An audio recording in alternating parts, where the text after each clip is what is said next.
Hello everyone, welcome back to my YouTube channel Math Theme. Today we are going to start some important problems related to Rolle's theorem in lecture 4. तो बच्चों पिछले class में हमने Rolle's theorem के statement और इससे related कुछ problems को देखे थे, ठीक है। अब आज जो है हम लोग कुछ और इम्पोर्टेंट क्वेश्चंस को जो है ना हम लोग आज देखेंगे, ठीक है। तो चलो बिना टाइम गवाए इसे हम स्टार्ट करते हैं। क्लियर? देखो तो लेक्चर 4 का जो फर्स्ट क्वेश्चन है वो ये है कि verify Rolle's theorem for the function f of x equal to 2x cube plus x square minus 4x minus 2, जहां पे interval means where minus 1/2 less than equal to x less than equal to √2। Actually यहाँ पे क्या है ना कि वो हमने पिछले क्लास में पढ़ा था कि जो रोल्स थ्योरम होता है, ठीक है, उसके 3 स्टेटमेंट्स दिए थे उन्होंने, ठीक है। पहला तो स्टेटमेंट ये था कि वो जो भी गिवन फंक्शन होगा वो किसी एक इंटरवल में जो है ना वो क्या होना चाहिए, कंटिन्यूअस होता था, ठीक है। और दूसरा जो उसका उनका थ्योरम था वो क्या था कि वो जो गिवन फंक्शन है वो एक उस ओपन इंटरवल में डिफरेंशिएबल होना चाहिए था, ठीक है। और जो हमारे पास थर्ड कंडीशन था वो क्या था, F A equal to F B means the value of the function at interval point, ठीक है। इंटरवल पॉइंट पे वैल्यू ऑफ द फंक्शन क्या होना चाहिए, इक्वल। तो हम लोग जो है ना उसी थ्योरी को लेकर जो है ना आज इस प्रॉब्लम को डील करेंगे, ठीक है। तो चलो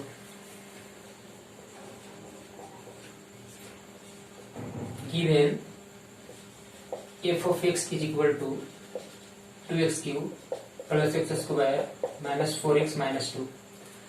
देखो स्टूडेंट्स, यहाँ पे हमने बताया था कि जो भी फंक्शन दिया हुआ होगा, ठीक है, चाहे वो फंक्शन किसी तरह का हो, कुछ भी हो, तो सबसे पहले हमने उसमें यही बताया था कि इसे यहाँ से f' फाइंड कर दो और जो भी f' की वैल्यू आता है उसे वहीं पे क्या कर दो, फैक्टराइज कर दो, ठीक है। ऐसा कर लेने से क्या होता है ना कि जहाँ पे हम लोग को f' इक्वल टू 0 करना रहता है तो वहां पे थोड़ा सा काम करने से हम लोग बचेंगे, ठीक है, और डायरेक्ट वो c की वैल्यू आ जाएगा जो इस इंटरवल में हो रहा होगा। क्लियर? तो देखो देयरफॉर यहाँ से अगर हम f' की वैल्यू निकालते हैं तो पता है ना इसे डिफरेंशिएट करना होता है। डिफरेंशिएशन का तो रूल पता ही है, हम लोग किस तरह से करते आए, ठीक है। देखो डिफरेंशिएशन का जो रूल है हमारे पास वो तो अलजेब्रा का एक रूल बनाया गया है। अब वो रूल क्या है कि अगर हमारे पास कोई फंक्शन है मतलब x की पावर n के फॉर्मेट में, ठीक है, तो उसके लिए तो फॉर्मूला पता ही होगा। वो क्या था, dy dx ऑफ x की पावर n का अगर हमारे पास फॉर्मूले की बात करते हैं तो वो तो यही था ना, ये वाला। तो इसी को हम लोग यहाँ पे अप्लाई करेंगे और आगे इसको प्रोसीड करेंगे, ठीक है। तो चलो देखो इसको डिफरेंशिएट करते हैं तो कितना आएगा, 3 2 6x स्क्वायर होगा प्लस का 2x होगा और माइनस का क्या होगा 4, और माइनस 2 तो वो कांस्टेंट है तो उसके लिए क्या हो जाएगा, इस फंक्शन की वैल्यू 0 होगी, ठीक है, मतलब डिफरेंशिएशन करने पे। अब यहाँ से इसे फैक्टराइज करते हैं। तो फैक्टराइज करने के लिए क्या करना पड़ेगा, पहले ना मतलब तीनों में से कुछ कॉमन उसे हम यहाँ से आउट कर देते हैं। कितना कॉमन आ रहा है, 2 का, तो 2 को हम बाहर करते हैं तो यहाँ से बचेगा 3x स्क्वायर प्लस का x बचेगा माइनस 2 बचेगा। ये हो गया हमारे पास f' की वैल्यू, ठीक। चलो तो हमने तो पहला काम कर दिया। दूसरा बात क्या था यहाँ पे, अब यहाँ से हमें जो है ना वर्क करना होगा। Since f of x is a continuous polynomial function कर देते हैं, ठीक है। क्या है वो, polynomial function. So it will continuous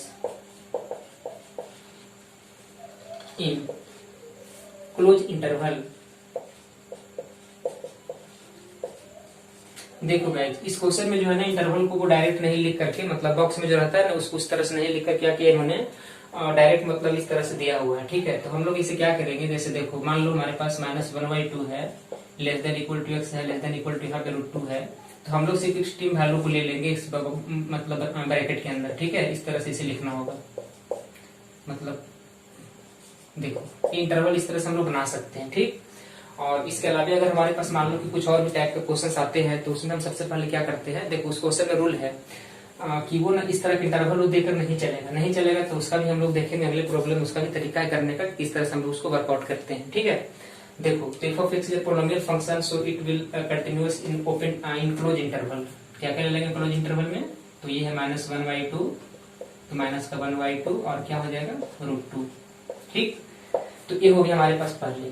similarly इसी तरह से हम लोग जो है, हमने जब इसको डिफरेंशिएट करने लगे, ठीक है, जब हम इसको डिफरेंशिएट कर रहे थे तो किसी तरह कोई बाधा तो नहीं आया, इसका मतलब फंक्शन डिफरेंशिएबल था तभी तो ऐसा हुआ। क्लियर? तो यहाँ पे लिख दो f डैश x एग्जिस्ट, ठीक है। सो f of x will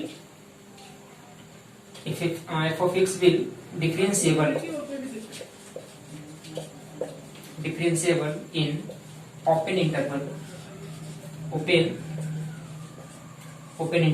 कौन सा interval?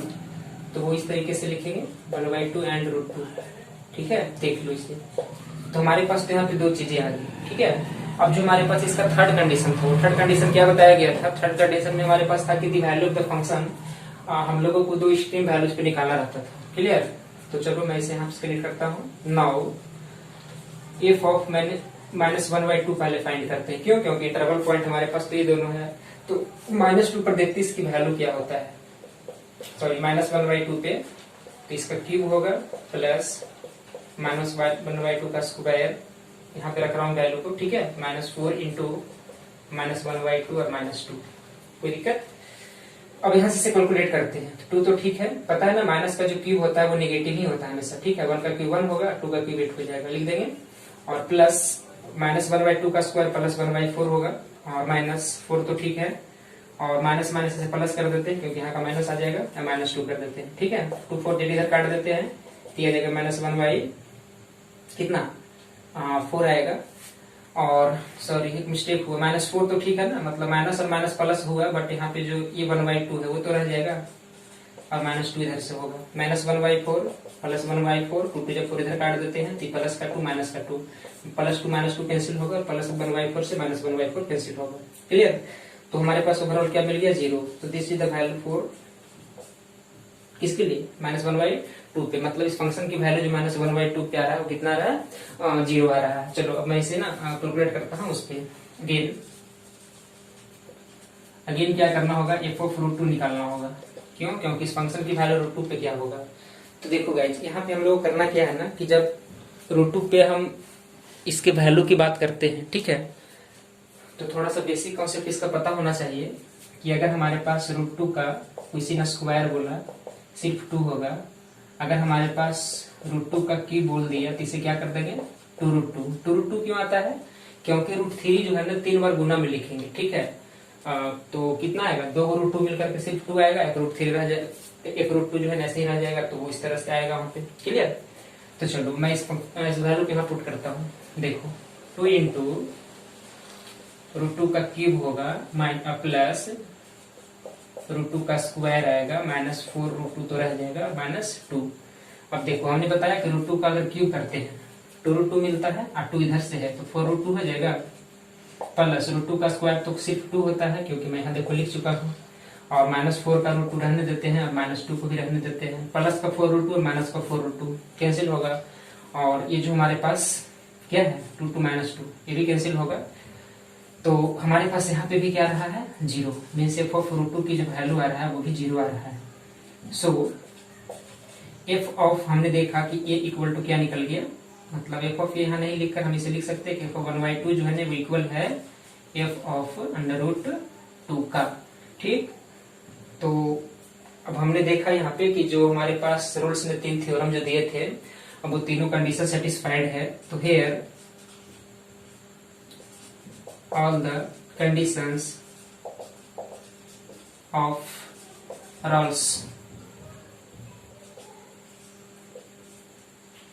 Rolle's theorem are satisfied। ठीक है क्या? सेटिस्फाइड कर गया। तो पता है ना कि जब तीसरा कंडीशन सेटिस्फाइड करता है तो वहां से जो है ना एटलीस्ट 1 पॉइंट सी आता है जो उस इंटरवल के बिटवीन में होता है। ठीक, तो चलो इसे मैं आगे प्रोसीड करता हूँ। चलो मैं कहाँ से रेज करता हूँ इसे, f' की जरूरत है, इसे रखते हैं, यहाँ से रेज करते हैं, है ना। 1 मिनट, देखो अब इसकी जरूरत नहीं है। ठीक है, तो हमारे पास जब 3 कंडीशन सेटिस्फाइड हो जाता है रोल्स के अंदर, तो हम लोग वहां से एक पॉइंट जो है ना इस इंटरवल में सी एग्जिस्ट करवाते हैं। किस तरह से होगा वो देखते हैं। देखो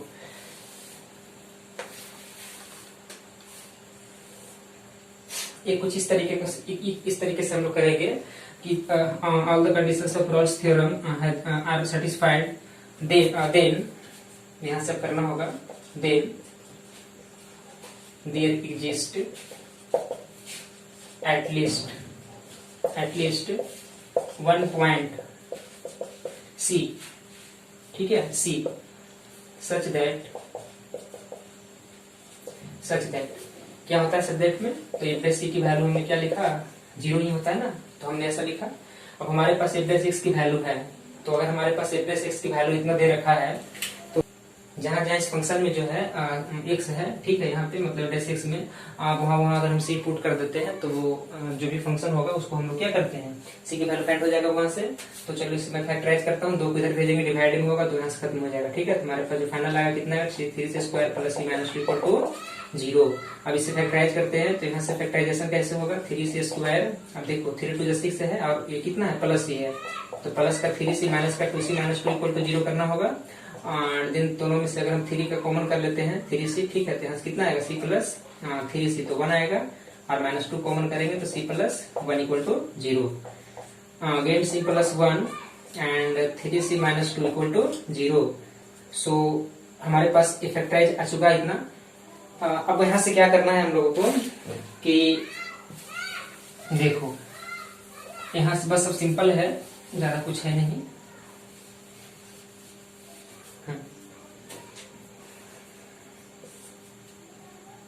तो c प्लस 1 इक्वल टू 0, यहाँ से 2 फैक्टर अलग अलग का लेना होगा, 3c माइनस 2 इक्वल टू 0, कोई दिक्कत नहीं ना, ठीक है।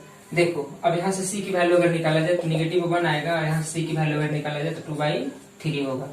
अब देखो, अब बात आता है कि इस इंटरवल में जो है कौन सा पॉइंट को हम चूज करेंगे। बताए थे ना कि इस फंक्शन का रूल है ऐसा कि जब भी हम मतलब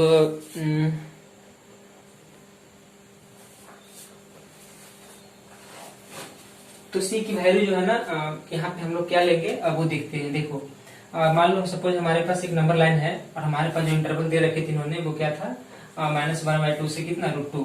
तो माइनस का 1/2 का मतलब है, सपोज यहाँ -1 है और यहाँ पे क्या हमारे पास आ रहा है, 2 है, ठीक। तो मतलब इस बात यही है कि वो -1/2 जो है वो कहीं पे इस तरह से होगा। मान लो सपोज यहाँ पे 0 है, तो ये जो 1/2 है ना वो 0 और -1 के बीच में कहीं इधर साइड में आ रहा होगा, क्लियर। और जो हमारे पास √2 है, √2 का मतलब क्या, 1.1 समथिंग, मतलब वो 2 से कम कहीं पे भी आ रहा होगा इस तरीके से, सपोज √2 है। तो अब हमें देखना है कि c की वैल्यू -1 है, अरे हमारे पास जो है ना 2/3 है, तो -1 तो कभी ले नहीं सकते हैं, क्यों, क्योंकि वैल्यू तो हमारे इस इंटरवल को जो है ना, देख लो ये √2 और -1/2 को जो है ना वो क्या है ना, क्रॉस कर जा रहा है। तो यहाँ पे जो है हम लोग c की वैल्यू जो है वो -1 नहीं लेंगे। तो so c equal to -1 doesn't belonging to -1/2 and √2, ठीक। So c equal to 2/3 belonging to -1/2 to √2। hence Rolle's theorem has been verified. So guys, for the video, note it down. I hope this is clear.